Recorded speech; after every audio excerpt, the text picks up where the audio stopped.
Mic गड़बड़ हो गई क्या?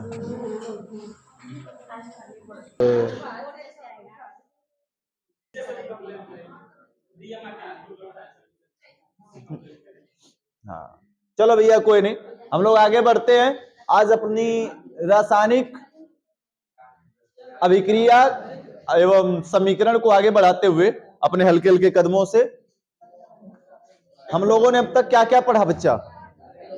हम लोगों ने पढ़ा ऑक्सीकरण एवं अपचयन, ऑक्सीकरण अपचयन की इलेक्ट्रॉनिक परिभाषा पढ़ लिए थे।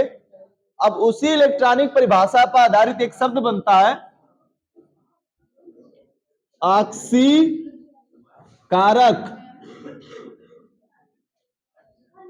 अपचायक।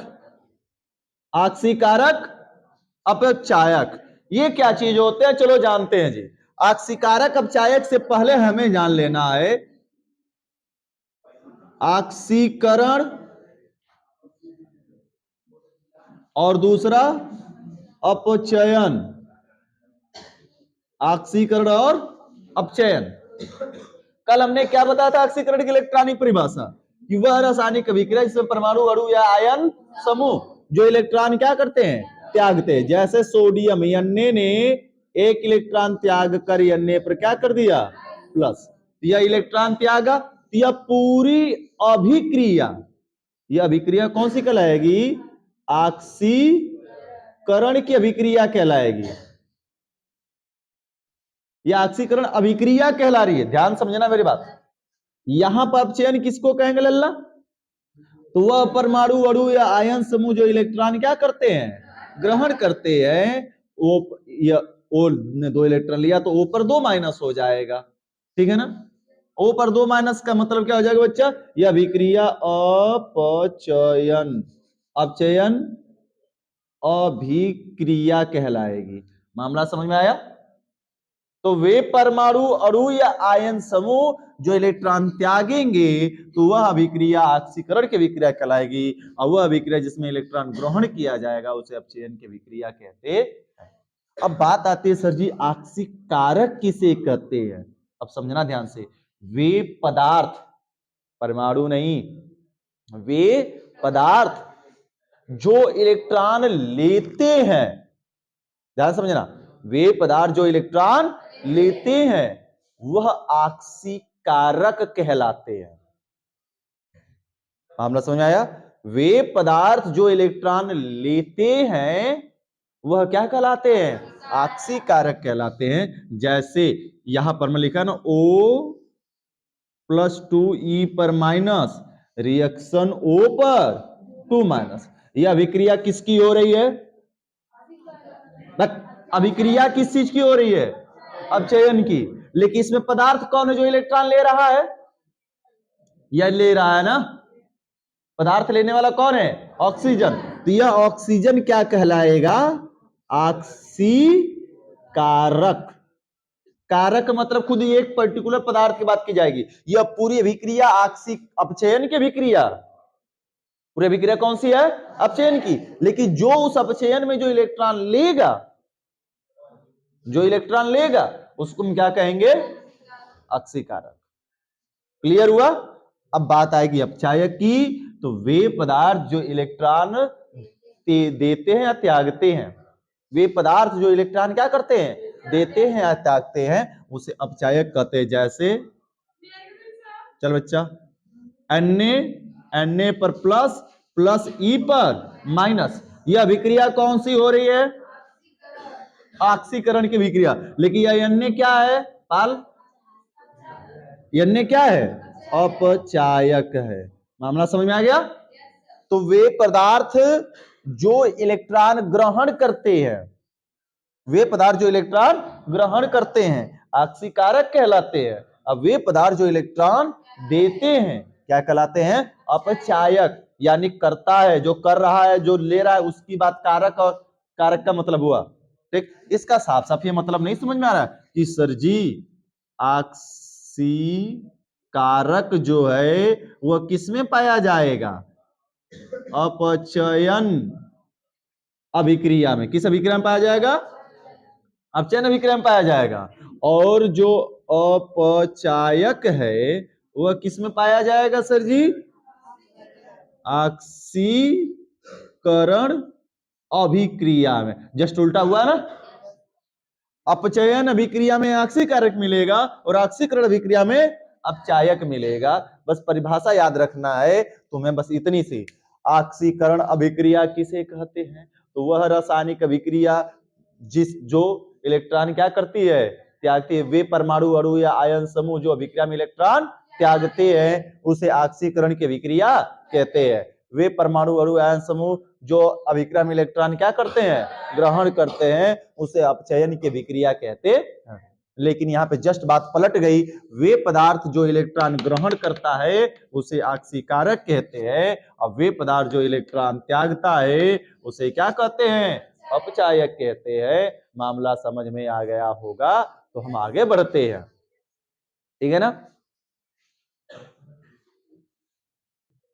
अब हम लोगों का अगली हेडिंग चल रही है, और यही अब अगली हेडिंग क्या? अभिक्रिया के प्रकार। सारी अभिक्रिया एक जगह इकट्ठा कर देते हैं अभिक्रिया के प्रकार में। सुनो, हम लोग क्या क्या पढ़ेंगे अभिक्रिया के प्रकार में?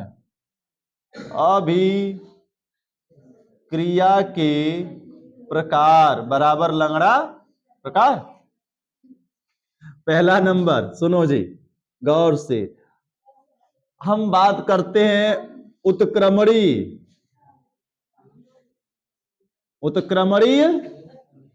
अभिक्रिया। दूसरा नंबर अनुत्क्रमणीय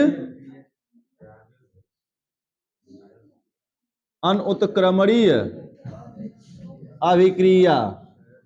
अगला नंबर बात करते हैं योगात्मक या संयोजन अभिक्रिया। चौथा नंबर, थोड़ा सा मार्कर हमें चाहिए, 1 मिनट स्याही भर लें इसमें हम। चलो भैया अगली हेडिंग देखते हैं। उत्क्रमणीय अनुत्क्रमणीय योगात्मक अभिक्रिया। अगली हेडिंग है वियोजन अभिक्रिया, अपघटन अभिक्रिया, विस्थापन अभिक्रिया, द्विविस्थापन या प्रतिस्थापन अभिक्रिया। 7वां नंबर। 8वां उष्मा क्षेपी अभिक्रिया, और 9वां नंबर है उष्मा शोषी अभिक्रिया। और कौन से बच गए हम लोगों की? दहन अभिक्रिया बच रही है। दहन है रेडॉक्स अभिक्रिया। कहां बचा है? कहां बोला है रेडॉक्स अभिक्रिया? कल नहीं आया था क्या रेडॉक्स अभिक्रिया? तब फिर दहन अभिक्रिया। हमको लग रहा है 10 हो गया, इतने है और आएगा तो बीच में देख लिया जाएगा। मैक्सिमम इतने से ही संबंधित तुम्हें पेपर में आते हैं कौन कौन से अभिक्रिया क्या। तो देखो भैया, ये रही तुम्हारी 2 नंबर की पुड़िया। 2 नंबर की पुड़िया मतलब इस 10 रिएक्शन में से दो नंबर का कोई एक रिएक्शन आना तय है।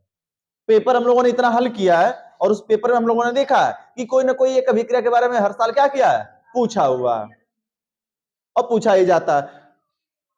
उत्क्रमणीय अभिक्रियाओं के प्रकार में देखा जाए तो ऑक्सीकरण इसी के अंतर्गत आ जाता है, लेकिन उसको हमने बाहर कर दिया, कोई दिक्कत नहीं है। उत्क्रमणीय अभिक्रिया पढ़ेंगे। क्या हुआ जी पाल? उत्क्रमणीय अभिक्रिया, अनुत्क्रमणीय अभिक्रिया, योगात्मक अभिक्रिया, वियोजन, अपघटन, विस्थापन, द्विविस्थापन, उष्माक्षेपी, उष्माशोषी, दहन अभिक्रिया। एक एक के बारे में पढ़ते हैं और जानते हैं कि क्या किसे कहते हैं। कोई डाउट है? कोई शंका नहीं ना? हाँ, द्विविस्थापन या प्रतिस्थापन, एक दूसरे को विस्थापित करना।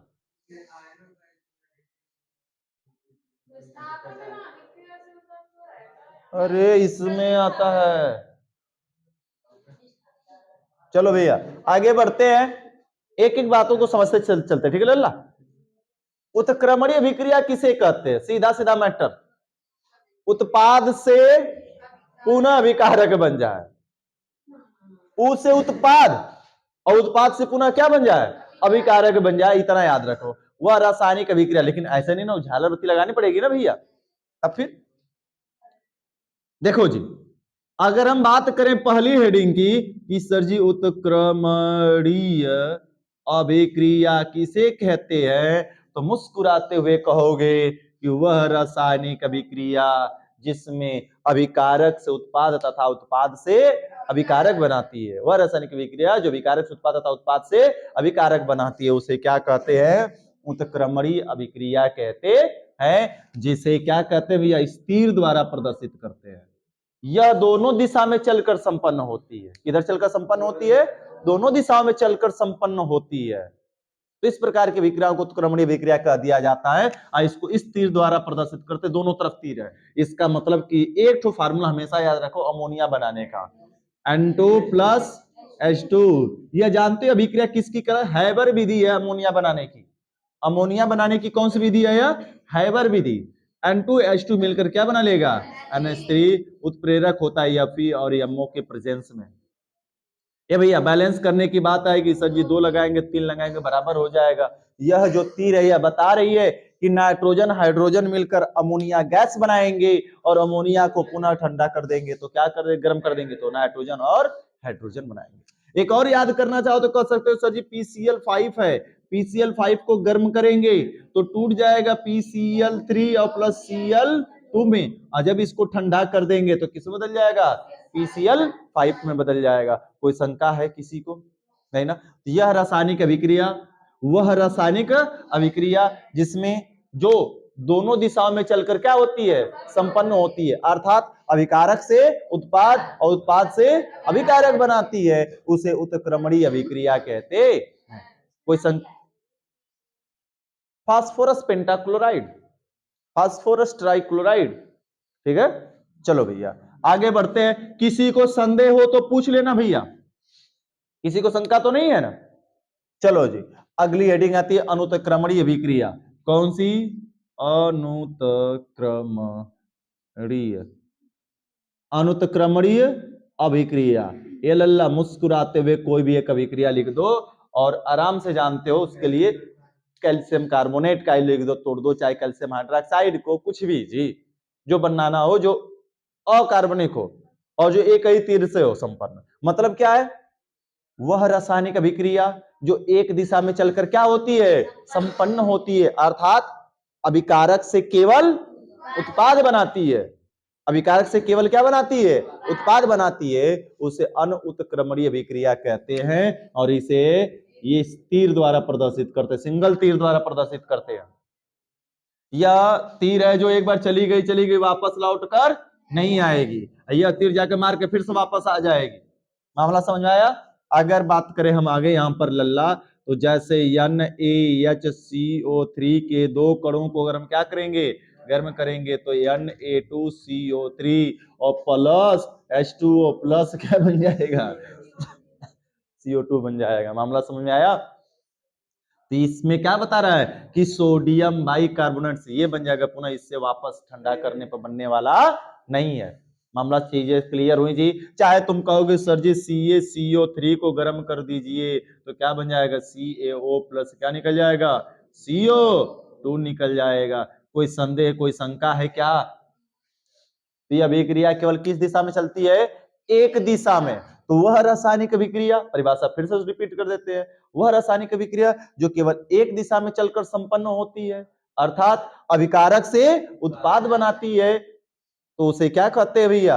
अनुत्क्रमणीय अभिक्रिया कहते हैं। इसे स्थिर द्वारा प्रदर्शित करते। परिभाषा लिखकर एग्जाम्पल लिखना अनिवार्य है पेपर में, पेपर में परिभाषा लिखकर रिएक्शन लिखना अनिवार्य है जी। कोई दिक्कत, कोई संदेह? अब आगे आते हैं, सर जी योगात्मक अभिक्रिया बता दीजिए। तो लो न मुस्कुराते हुए योगात्मक अभिक्रिया, योगात्मक अभिक्रिया या इसी को संयोजन अभिक्रिया। और जैसा कि हम लोग पेपर हल कर रहे थे तो देख रहे थे कि योगात्मक अभिक्रिया दो तरीके से पूछा जा रहा था। कितने तरीके से पूछा जा रहा था पेपर में? दो तरीके से। पहला तरीका क्या था पूछने का? ए नंबर, अकार्बनिक, अकार्बनिक यौगिक की योगात्मक अभिक्रिया, अकार्बनिक यौगिक की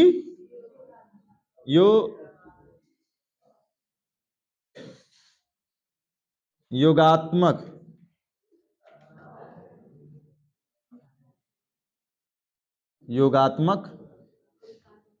अभिक्रिया। और बी नंबर पूछा जा रहा था, नीचे तक तो दिखना चाहिए जी, यहां तक। बी नंबर हो रहा था कार्बनिक यौगिक की योगात्मक अभिक्रिया। योगात्मक कह लें या फिर क्या कह लें? संयोजन अभिक्रिया। बात सेम है, कोई दिक्कत है क्या? परिभाषा तो एक ही होगी, परिभाषा कितनी हो? अच्छा, योग का मतलब क्या जी? जुड़कर 4-5 गो बनना, जुड़ जाए या जुड़कर सभी 4-5 गो उत्पाद बना ले, तो क्या उसको योगात्मक बोलेंगे? नहीं, जुड़ने का मतलब जुड़कर केवल एक ही प्रोडक्ट बने। कई चीज आपस में मिलने के बाद एक प्रोडक्ट बनाती हैं, तो उसको क्या कहेंगे हम? योग।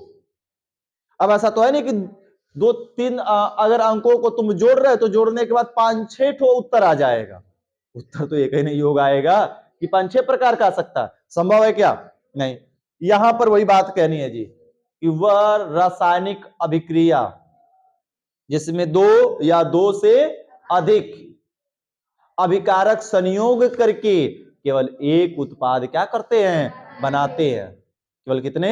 एक। केवल बोलना जरूरी, क्योंकि योगात्मक हम पढ़ रहे हैं तो योगात्मक में एक ही उत्पाद बनना चाहिए। तो वह रासायनिक अभिक्रिया जिसमें दो या दो से अधिक पदार्थ संयोग करके, दो या दो से अधिक पदार्थ संयोग करके एक उत्पाद बनाते हैं, उसे योगात्मक अभिक्रिया कहते हैं।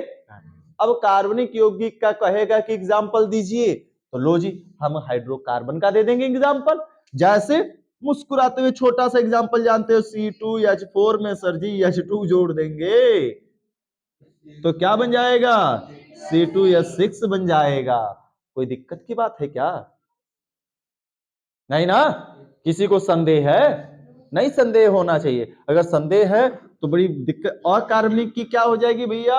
अकार्बनिक की योगात्मक अभिक्रिया तुम कह दो कि सर जी लीजिए CaO चूना पत्थर में हम पानी मिला देंगे, Ca काऊ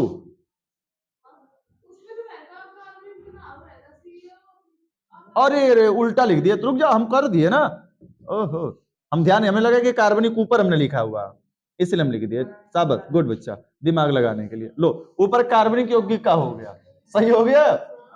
वो हमें कार्बनिक दिखाई दिया झटके से। चलो, तो ये कार्बनिक की बात हो गई, नीचे हो गई अकार्बनिक की बात। CaO प्लस H2, चश्मा लगा कर देख ले रही है तुम लोग, बैठ कर ताके जा रहे हो। तो यहां पर क्या है? CaO प्लस H2O संयोग करके क्या बना लेगा? CaOH का होल का ट्रायस। ज्यादा एग्जांपल याद करने की कोई जरूरत है क्या? हमको एक एग्जांपल देना है, एक एक एग्जांपल लिख लो। हालांकि हमने तुम्हें जब कॉपी में हल कराया तो उसमें 4-4, 5-5 एग्जांपल हमने दिया हुआ है भर भर के, ठीक है। अब हमने योगात्मक में बताया था, याद करो, योगात्मक कई प्रकार से होता है। तत्व तत्व का संयोग, अणु और तत्व का संयोग, यौगिक और तत्व का संयोग, और यौगिक यौगिक का संयोग। यह किसका संयोग है? यौगिक यौगिक का, यौगिक और तत्व का। 3 प्रकार से योगात्मक चलता है। चलो समझाते हैं तीनों प्रकार की योगात्मक। पहले ये कार्बनिक और अकार्बनिक का मतलब समझ में आया कि नहीं आया? इसलिए हमने यहां पर समझा दिया, फिर तीनों को समझा रहे हैं कि कैसे कैसे क्या क्या संयोग करेगा जी। मामला क्लियर? कार्बनिक का कहेगा कार्बन वाला दिखा देंगे, और कार्बनिक का कहेगा और कार्बनिक का दिखा देंगे। ये भी एक योगात्मक ही तो है, ये भी क्या है? एक योगात्मक अभिक्रिया ही तो है अकार्बनिक की। तो ऐसे पदार्थ, ऐसी रासायनिक अभिक्रिया जिसमें दो या दो से अधिक पदार्थ आपस में संयोग करके केवल क्या करते हैं? एक ही उत्पाद बनाते हैं, उसे योगात्मक अभिक्रिया कहते हैं। योगात्मक अभिक्रिया कार्बनिक के लिए हो गई, अकार्बनिक के लिए हो गई। लेकिन योगात्मक अभिक्रिया के केस आते हैं, 3 केस चलता है। तत्व तत्व संयोग कर सकता है, तत्व यौगिक संयोग कर सकता है, और यौगिक यौगिक संयोग कर सकता है, ठीक है ना। तो तीनों केस एक का एक एक एग्जांपल देख लेते हैं, बाकी ये फंडा समझ में आ गया तो हम मिटा देते हैं। क्लियर है?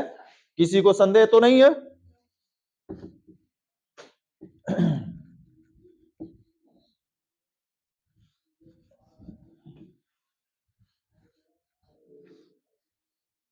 अरे हम ठंडा इतना लग रहा है, आज का टेम्परेचर लग रहा है कि 0 चला जाएगा क्या।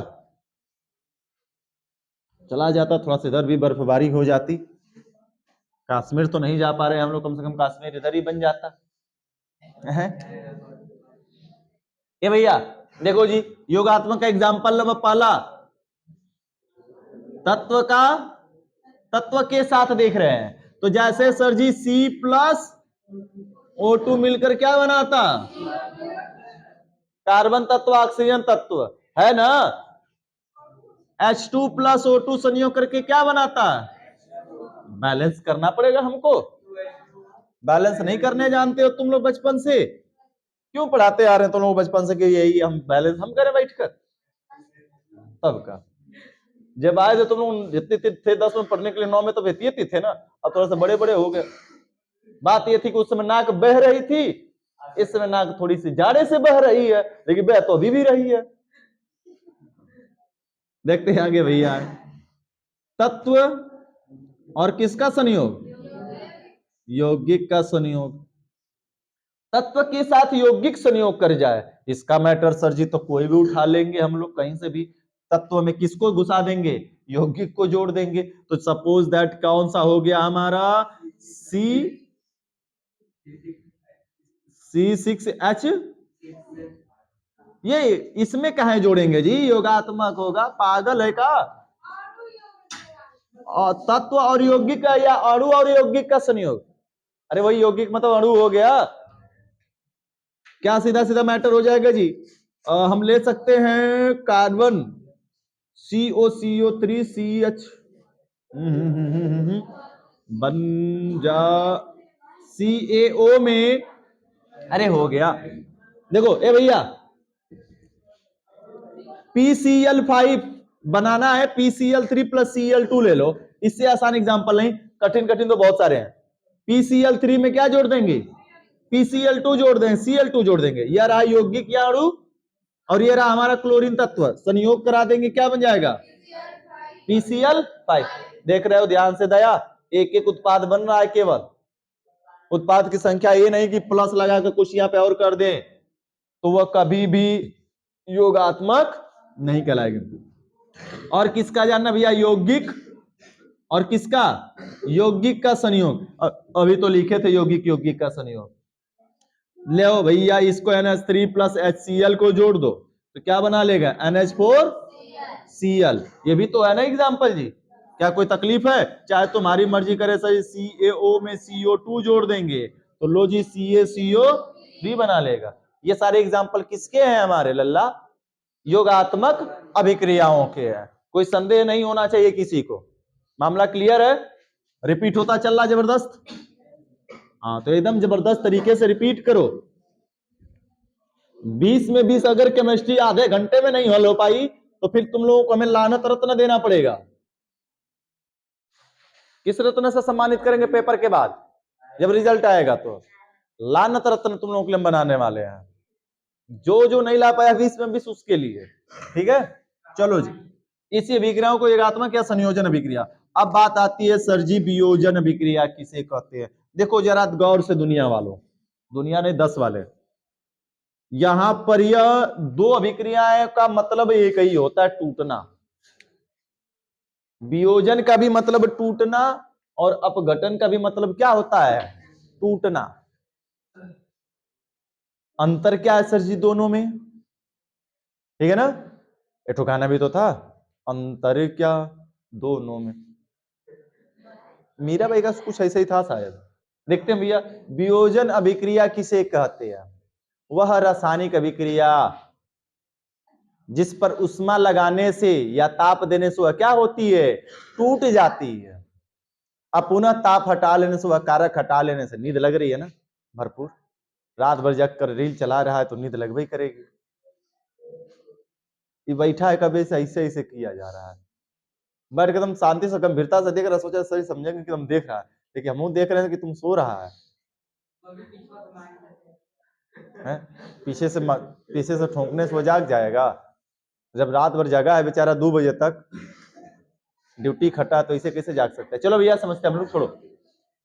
वियोजन अभिक्रिया किसे कहते हैं जी? वह रासायनिक अभिक्रिया जिस पर उष्मा या ताप देने से वह 2 या 2 से अधिक भागों में क्या हो जाती है? अणुओं में अपने टूट जाती है। अब पुनः ताप हटा लेने से वह क्या हो जाती है? अपनी मूल अवस्था को प्राप्त हो जाती है। उसे क्या कहते हैं? वियोजन अभिक्रिया कहते हैं। यानी कि हमने ताप लगाया, टूट गया, और ताप को हटाते पुनः अपनी मात्रा उसी में क्या हो जाए? जुड़ जाए। एक प्रकार से क्या समझ पा रहे हो कि वियोजन अभिक्रिया ही उत्क्रमणीय अभिक्रिया है। वियोजन अभिक्रिया ही कौन सी अभिक्रिया है? उत्क्रमणी। तो उत्क्रमणी में संयोग भी होता है, तो संयोग वाली बात नहीं करानी है, हमें दिखाना है कि वो टूट रहा है और ताप हटाने से पुनः क्या हो जा रहा है? जुड़ जा रहा है। तो जैसे अब बात करते भैया NH3 की बात, किसकी बात कर रहे हैं सर जी? NH3 की। NH3 को गर्म करेंगे तो किस में टूट जाएगा? N2 प्लस H2 में 2 और 2 लगा देंगे, और जब इसको ठंडा करेंगे तो पुनः किस में बदल जाएगा भैया? NH3 में। यानी कि जो वियोजन अभिक्रिया है वास्तव में उत्क्रमणी, तो तीना तो लिखे हैं 3, वो घूम नहीं पाया था ना ठंडी से, हो गया। तो यह अभिक्रिया कौन सी अभिक्रिया भैया? वियोजन। और याद करो उस समय वियोजन अभिक्रिया हमने 2 प्रकार का लिखवाया था, 2 प्रकार से होती है, एक उष्मीय वियोजन होता है, एक विद्युत अपघटनीय वियोजन होता है। उष्मीय वियोजन का मतलब कि वह रसायन जिसे ताप देने से टूटता है, वियोजित होता है, उष्मीय वियोजन कहते हैं। और जिसमें विद्युत धारा के कारण विद्युत धारा प्रवाहित करने पर वह क्या होता है? वियोजित होता है या टूटता है, उसे क्या कहते हैं? लल्ला, बिना किए हुए हल्ला बता दो जरा हमको। विद्युत अपघटनीय वियोजन कहते हैं। आई होप सभी को समझ में अच्छे तरीके से आ गया होगा वियोजन अभिक्रिया। कोई दिक्कत समस्या है क्या? तो अभी कल वियोजन को अच्छे समझाएंगे, अपघटन समझाएंगे, और 2-3 दिनों में इस लेसन को पूरा समाप्त कर डालेंगे हम लोग, खत्म, टाटा बाय बाय कर देंगे 3 दिनों। मामला क्लियर है ना? लेकिन इसी के